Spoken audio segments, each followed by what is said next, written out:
So before I get into this video, I just want to give a quick shout out to Mr. Boxing Today 2 for giving me partial inspiration of how to come about this one. He did a video recently on Nobuhiro Ishida and how he feels that he's a real throwback fighter, from moving all the way from middleweight all the way up to heavyweight to compete for the Japanese heavyweight title, and basically just to challenge himself in the old mentality of, how far can I really push myself, push my body, push my abilities against naturally bigger, stronger, tougher opposition. So, with that, I'm going to talk about Kosei Tanaka and how I feel that Kosei Tanaka fits that throwback mentality, probably even more so than Ishida. This is a guy who, in his pro debut, fought a guy who was 12-4. This is a guy who, in his fourth fight, he was 3-0, fought an opponent who was 18-0. He won that fight by 10th round knockout. This is a guy who, in his fifth fight, won the WBO World Minimum Weight Championship. It was a vacant title. Him and Julian Yedras were the two top contenders for the belt. They competed against each other, and Tanaka won a close decision. I watched that fight, and I had Tanaka winning 7-5. One of the judges had him winning 7-5. The other two had it 9-3. I thought that's a little bit wide. They're giving Tanaka a little bit of the benefit of the doubt. But it was a close, good fight, and Julian Yedras was 24-1. Tanaka was 4-0, so there was a pretty big experience gap just on that level. So it's very impressive for Tanaka to have pulled through that. Then, in his most recent fight, which just occurred yesterday on one of the New Year's cards in Japan, he fought Vic Saludar, a pretty highly rated Filipino prospect, a guy who was 11-1 with 9 knockouts, which to me says that he's a knockout puncher, and that only loss came from being knocked out himself, which to me says he's either gonna knock you out or he's gonna get knocked out. He's going for the gusto.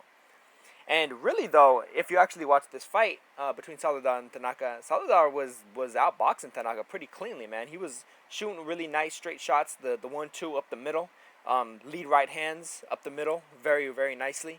And he was doing pull counters, a little bit of pull counter action on Tanaka.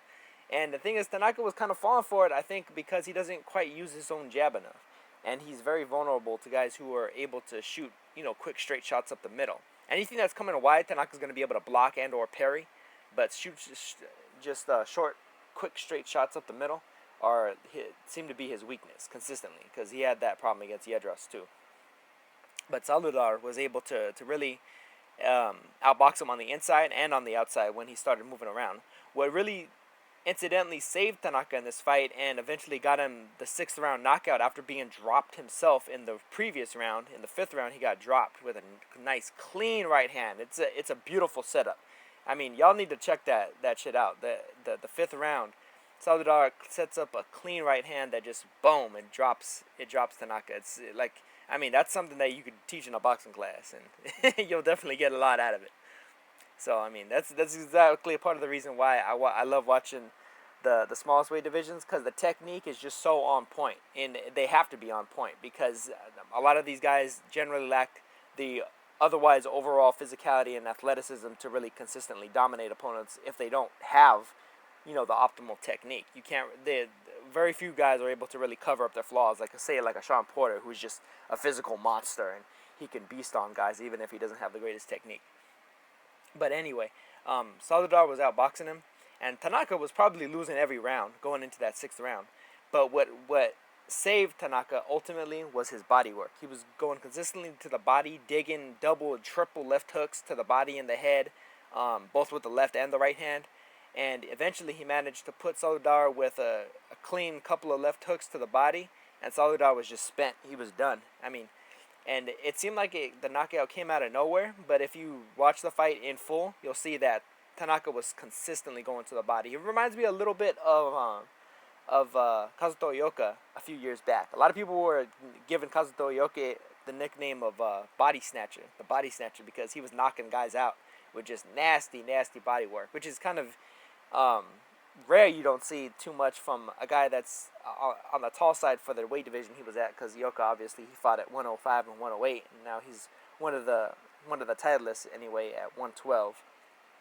But he's a guy that's like 5'5", so he's on the tall side to be like just digging into the body and being able to work on the inside like that. But he's a very skilled inside fighter. Anyway, Tanaka reminds me a lot of him. The only thing is Tanaka doesn't seem to have like the overall skill set that Ryoka had, and Tanaka was taking a good amount of damage. But I mean, this is a guy who's consistently challenging himself. He's only 20 years old. He already has 2 world title fights under his belt in only 6 fights. I mean, this is impressive stuff right here, and he's fighting top-notch opposition. Each time out so far. He hasn't fought. Like on his way up, and in the few fights that he had on his way up, he fought no guys with losing records. And I mean, if you wanna be entertained, watch this guy, man. Like and be sure to follow his career, because he's gonna be in some fun fights. His career might not be the longest one. He might be one of these guys that rises quickly and burns out fast. But he definitely has a lot of technique and a lot of technical flaws that he could improve upon. You could tell that he has the athleticism, he has the physical gifts, but he hasn't quite put it all together yet technically. And that could be ultimately his downfall when he potentially gets in there with really, really tough opposition that are more consistently challenged and experienced at the top level.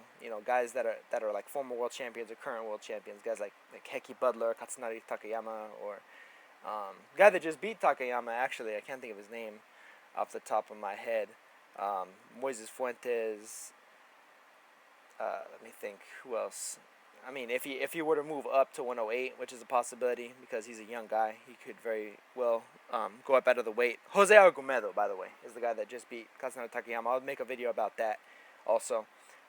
But some of these other guys, they're very dangerous opponents, and Tanaka might not necessarily be on top for an exceptionally long time, but as long as he's there, he's going to be challenging himself, and he's going to be fun as hell to watch because he goes there and he grinds it out, he bangs it out, and I mean that's about all I can say for now. Peace.